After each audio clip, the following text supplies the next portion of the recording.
Yeah, you are. Let me just, I can turn on first channel. That's Duncan's mic. He won't need it until we get, I'll probably keep it down while she's talking. 1, 2, 3, 4, 5, 6, 7, 8, so forth and so on.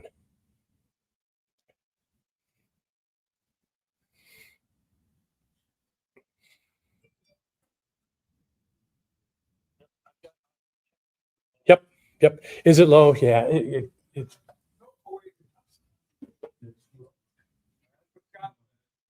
Cranked it up a bit now. I don't know if that's any gooder.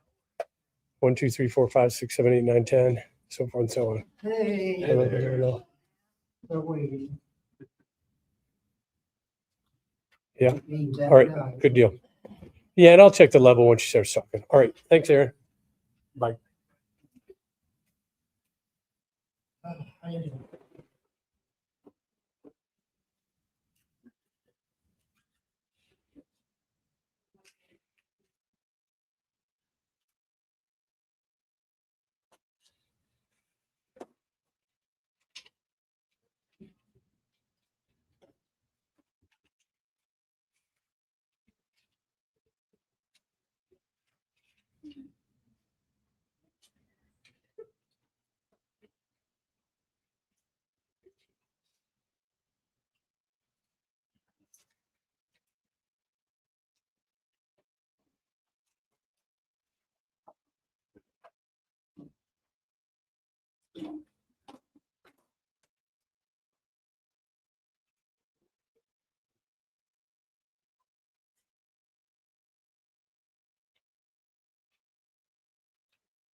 None of them are off, right? Okay. Good.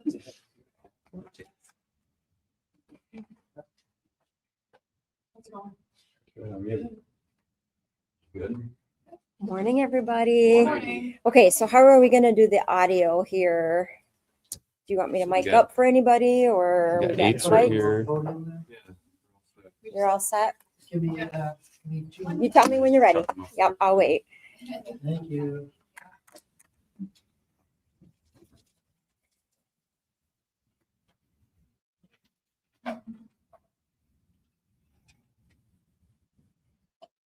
Scott, is this for me? This water? Yes. Thank you. He's so I'd be ashamed if you thoughtful. said no. Yeah. No, that's mine. No. Focus water. Then it's mean. Yep.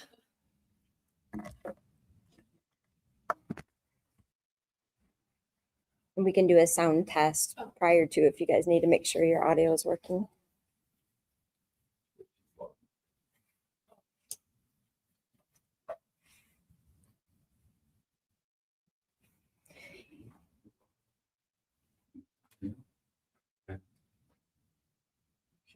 We got everybody? Yeah.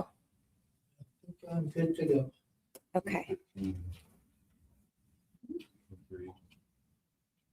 Yeah. Solon guide. Yeah.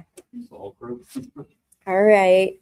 So if we're all ready to go, I first want to start by thanking you guys for coming and helping us get some information out.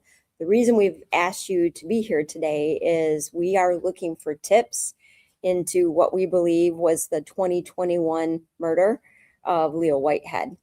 Leo was the 2-month-old son of Irene Whitehead, who is now charged with murder for her 2-year-old daughter and is currently lodged in the Kent County Jail. I want to just say a couple things before we get into any detail. First, obviously, there's an ongoing criminal investigation specifically to the case dealing with Ryleigh Whitehead. And although we will be willing to answer some limited questions about that case, obviously there's restrictions on what I can go into detail, as it's our endeavor to ensure a fair justice process. So I will let you know if I can't answer a question on there. And I also want to help people realize the gravity of these cases for investigators as we respond to child death, particularly in this season. We talk about it a lot, but in every day as we're responding to these cases, we take them so very seriously. They hurt us to the core, and we want to make sure that we provide clarity for the family, justice for the child, if that's something we can provide, and peace to our communities. So no, these are things we take very seriously when they happen. So to the context of this case, on September 3rd, we were called to the Whitehead home in Cedar Springs, specifically because the 2-year-old Ryleigh Whitehead was in medical distress and was not breathing. She was eventually pronounced dead. Our investigation led to her arrest through a number of search warrants and development of evidence. She was interviewed, made statements consistent with being responsible for the death, and she was subsequently arrested on November 25th and charged then 2 days later on November 27th. And again, she remains in custody at the Kent County Jail. During the course of that investigation, many times these cases have to do with comparing a number of details, and we had the opportunity to review the death of her 2-month-old child several years prior in 2021. That highlighted some similarities between the death of the 2-year-old and the death of the 2-month-old. And additionally, during the course of our interview with Irene and the 2-year-old's death, she made statements that she had indeed killed Leo as well. So now we're working very specifically on the death of Leo Whitehead and that investigation, and asking you as the community at large to help us with that investigation. What will help us with that investigation are any statements that Irene may have made to you, any text messages, maybe anything that you saw that seemed inconsistent at the time, or maybe not so important at the time, but now in reflection of the bigger case, seems like it may be helpful to us. If you happen to know any information about where medical attention may have been sought for Leo or any of the kids involved in this family, those facts would help us quite a bit in pursuing this investigation and pursuing justice for 2-month-old Leo Whitehead. So in that, I will leave it at that now and give you guys an opportunity to ask any questions you might have related to what I said today or that you may have brought with you. When did Leo die? 2021. 2021. And what was his death deemed as at that time? So really, a medical examiner is dealing with a number of factors when they're doing an investigation. They will look for information that comes from law enforcement in terms of what might have been on the scene of the incident, any medical history that child might have had, any evidence that may have been around at that time. And at that time, the only evidence they had was the mother's statement that he had had influenza. So it was deemed that the child died of parainfluenza. However, now with additional information from the pattern and other facts that are now known to us, including Irene's statement, the original cause of death has now been changed to homicide. Okay. And so at that time, you said 2021, investigators did not believe that there was any foul play. Investigators had no information to lead them to believe there was foul play at that time.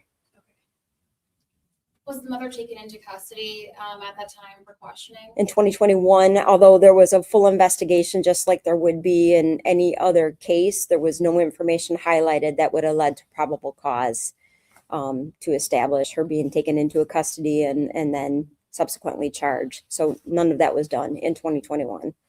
What were the statements that Irene made during the interview about Ryleigh pertaining Leo? What exactly were the statements about Leo that is known right now? She identified a number of similarities with the manner of their death in her statement, but more specifically, she stated that she had killed both Ryleigh and Leo. Okay, both of them. Yes. Did she say that she did suffocate Leo as well? I can't get into the details of her statement beyond what I already have, but she did state that she had killed Leo. Are these statements all coming from after you all, like the last several weeks or days, you would say? These are all from the initial interview that we did on November 25th. Do you all plan to exhume the little boy's body? We did not believe that it would have evidence to further substantiate her statement. So no, we do not. Ryleigh was taken to the hospital for breathing related issues a number of times. Was there any sort of child protective services action with this family after this repeated behavior of their kids having breathing issues? So, at this point, we're privy to a whole bunch of individual circumstances when laid out all together look suspicious to us. There were a couple circumstances where CPS referrals have been done on this family, and they were vetted, but did not find suspicious behavior at that point, or dangerous behavior, I guess would be a better way to put it, at that point. So yes, CPS has been involved with this family in the past. There are other children of Irene. I know that their custody was transferred. Is there any evidence that they had similar issues or any hospital visits for them? So we are looking into any possible abuse cases related to the other children, and we do have some information that we are vetting right now. I can't get any detail on it, but it is something we are fully vetting. How many other children does she have? There were 2 other children that were in the home, in her custody, I guess I would say more specifically, because they were not in the home at the time of the death of Ryleigh, but they were in her custody at the time. And those are the other 2 children that we are fully vetting right now. Those are the extent of her children from my knowledge. Ages of those children? I'm not sure, but they like 5 and 7. Yeah, 5 and 7. Do you know how many times Ryleigh was taken to the hospital? I can't give you those details right now. And again, that kind of gets into some of the case facts that we're really not able to fully lay out because of wanting to protect that fair trial. This is kind of a curiosity question. I'm not sure if you would be the best to answer this, but it's just something I thought of, after reading everything. Should a doctor be looking at potential factors of abuse when a child is brought in? Do they have any type of responsibility to know if something isn't right as to, why they were originally brought there for? That's a great question. And it's kind of that big picture question that us as a society, what can we put in place that gives tools for medical providers, law enforcement, CPS to look at things in its totality? But that's a really difficult thing, both in the medical profession, also in the law enforcement, because we're not all one system. So not just one medical system was used by the mother to treat the children. So one circumstance might not be known to a doctor when he's considering the second circumstance. And sometimes the abuse isn't obvious from one trip to the doctor or one call to CPS or one call to law enforcement. It's really that pattern that really established the crime in this case and in many cases. So at the end of this case, when we do have the ability to talk specifically about all case facts and all the things that we know, this is something we will share with medical providers and see if they can gain any process-oriented changes related to it. We certainly will look at it in the same way, but I don't think it's really feasible for a doctor to inherently know this might be an opportunity, it might be a case of abuse, because they don't see all the cases together. Do you think that they should just at all consider that? And They do. I think they do consider that. I think that's part of what doctors do look at, but it's not as obvious as it seems like it might be when you look at the medical files. Just something I thought of. Yeah. I know they're not child protective services. It just stemmed Yeah. from this. I thought that was just, kind of interesting. I think that perspective. it absolutely is part of their training, but can we do better? Maybe. And I think, cases like this have to be studied, have to be fully vetted to know how we can do better in the next child's case. Is Irene actually being charged with Leo's death now? Are there 2 murder charges? We are pursuing, obviously we have to fully investigate this. We have to know what evidence is out there and be able to take it into consideration with all the case facts that we know before we are able to get charges on the case. We are in the investigative stage at this point, but I believe we will get to a point where we have we are asking for charges on Leo's case. But as it stands today, we're still in the investigative case, which is why you're all here. I need help from the community to get this fully vetted. What is the best way the community can help? I know you kind of said if you had any conversations with Irene, is there any other, factors that might be helpful from the public? Without knowing what they might know, that's what we really do need to know. What did she say to you about the death of Leo? Did she describe in any detail? Can we use that detail to look at what actually did happen and look for inconsistencies? Maybe you know something about where the family was. They at one point moved out of state to Georgia. We don't have a lot of details about where that family was in Georgia, what medical care or law enforcement interaction they would have had there. That would be helpful for us to look at. Again, if you just know details related to this family or maybe picked up on some inconsistencies over the years, that's helpful to us. Maybe all by itself, doesn't seem like it's particularly important, but that together with what we already know and what others might come forward with would be very helpful for our investigation. Do you believe that Irene's family might have known something about that death? I think that Irene's family has probably had conversations with Irene that, especially in hindsight, may cause them to remember something that was said or a detail that was shared that didn't set right with them at the time. But at the time, you're not sure. I don't know. Yeah, I don't know that they would have had any indication Okay. that Leo was murdered in 2021. Okay.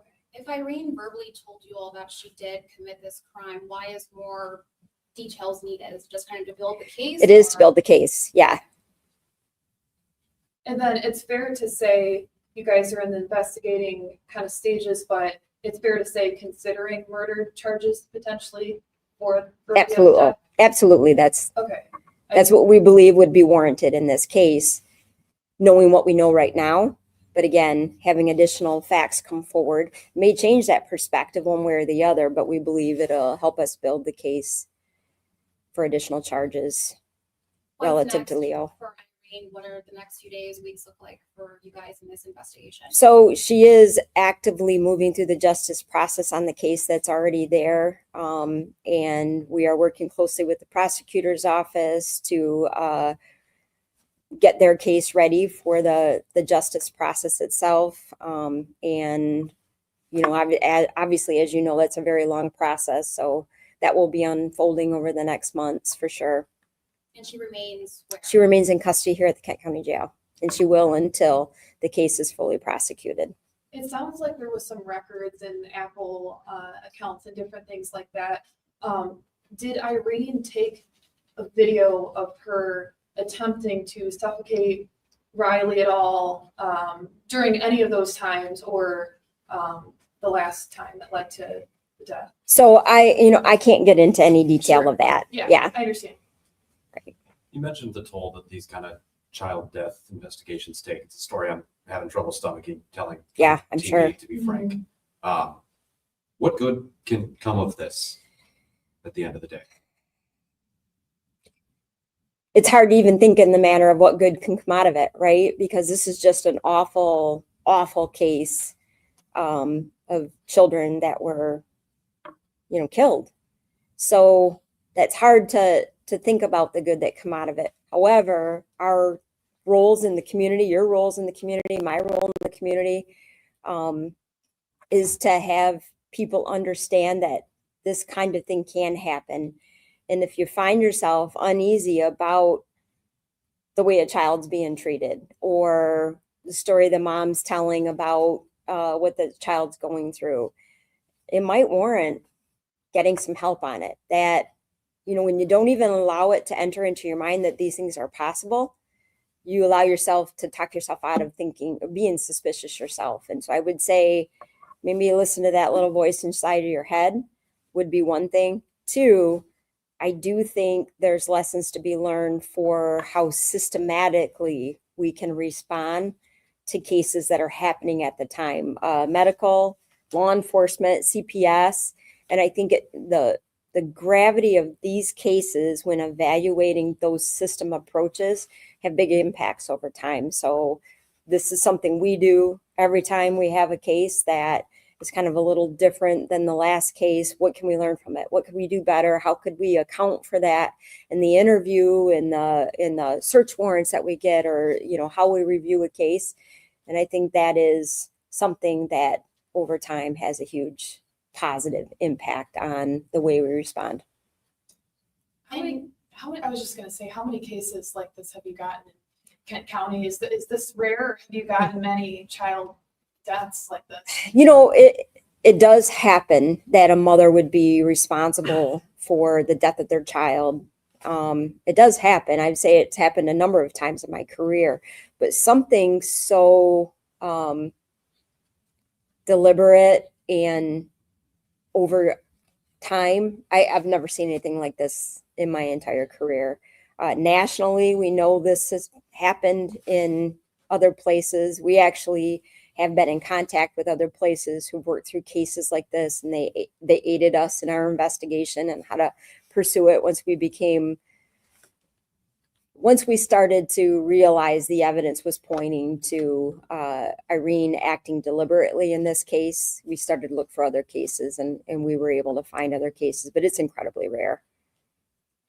Mm-hmm. In her questioning with you all, did Irene reveal any other things that may have led to her committing these crimes, like mental illness or anything that kind of was red flag for you all for this issue? So, and I can't really get to anything that doesn't point directly to the probable cause that was used to develop the case.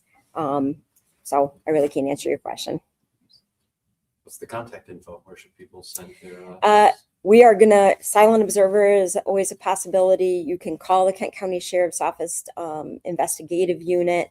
We are also going to provide for you a link to put in your stories that would allow people to upload any text messages, past videos, anything like that directly into an evidence repository for us.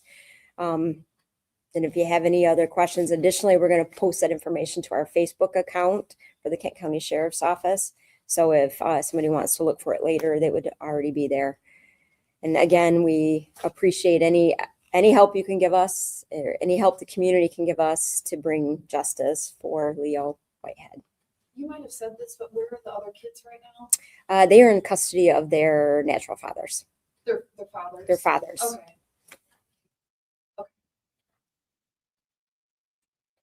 Awesome. Thank you guys very Thank much. you. Thank you. Appreciate it.